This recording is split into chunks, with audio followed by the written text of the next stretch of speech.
આદિપુર પોલીસે શિણાયના તળાવની પાળે બેઠેલા બે મિત્રો પાસેથી પૈસા પડાવનાર અંજારની ત્રિપુટીને ઝડપી. પોલીસ દ્વારા મળતી માહિતી મુજબ ગત તારીખ 15/6/2025ના સાંજના અરસામાં શિણાય ગામના તળાવની પાળે બેઠેલા યુવક યુવતીનો વિડીયો બનાવી પોલીસની તથા વિડીયો વાયરલ કરવાની ધમકી આપી અંજારના 3 શખ્સોએ બંને પાસેથી ₹2100 બળજબરીપૂર્વક કઢાવી લેવાનો બનાવ આદિપુર પોલીસ ચોપડે નોંધાયો હતો. આ બનાવ અંગે આદિપુર પોલીસે ફરિયાદ નોંધી આગળની કાર્યવાહી હાથ ધરી હતી.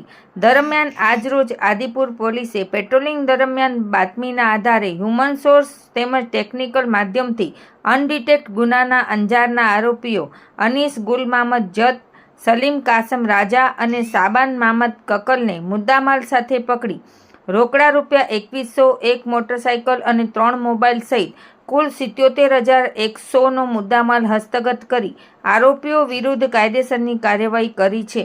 આ કામગીરી આદિપુર પીઆઈ MC વાળા, PSI RM ડુવા સાથે આદિપુર પોલીસ સ્ટાફ દ્વારા કરવામાં આવેલ છે.